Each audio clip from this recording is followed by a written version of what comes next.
Imagine ringing up the Queen and telling her, "You need a new free house," but I digress.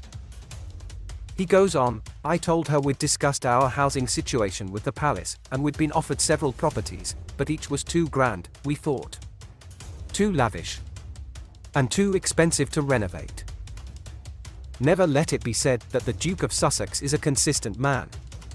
Like a Goldilocks of the W8 postcode, on one hand he was complaining their home was too small, while the other options were too grand and too expensive to renovate, even though the cash to fix it up would have come from the grant.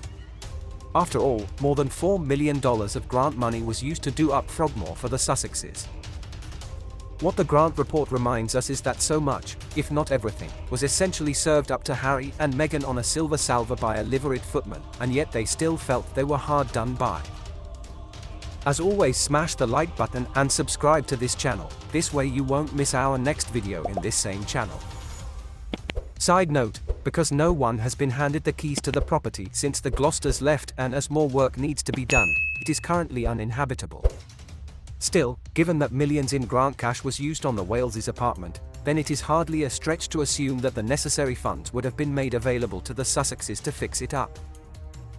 All of the late Queen's children were handed whopping stately homes of their own, no matter the heir or the spares, and there is no reason to think that the same would not have held for William and Harry.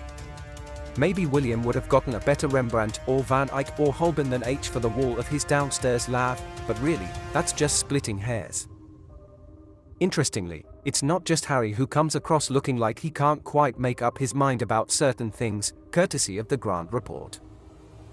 King Charles has been banging on about the environment for decades now, much to his credit.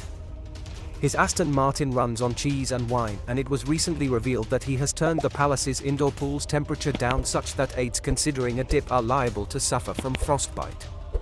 According to reports, His Majesty has also turned the thermostats in royal properties down to a very brisk 19 degrees to reduce energy usage.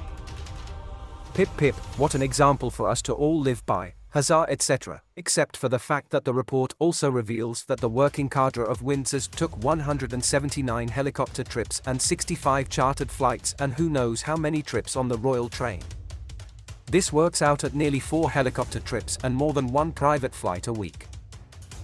Anyone know how to hand embroider the word hypocrite onto a throw pillow to post to Clarence's house? Charles deserves long, hearty applause for having taken an often unfashionable interest in green issues, and yet here is a painful example of him failing spectacularly to practice what he enthusiastically preaches. Sure, it might take longer to take scheduled train services or flights or drive to destinations, but these sorts of instances just horribly undermine his otherwise impressive work. I suppose that's one thing that unites father and son here, they are so very keen to make points, and manage to subvert them nearly in the same breath. Harry's account in Spare is of a man hard done by, and yet he could have had a 21-room Kensington Palace apartment. And Charles and his cheesy car might be pootling about the back lanes of Gloucestershire breaking for hedgehogs, and yet the palace is using helicopters like they are Uberpool. Sometimes, the apple really doesn't fall far from the tree. Remember to subscribe to this channel and turn on the notification bell, this way you will be notified when next we drop a report video in this same channel.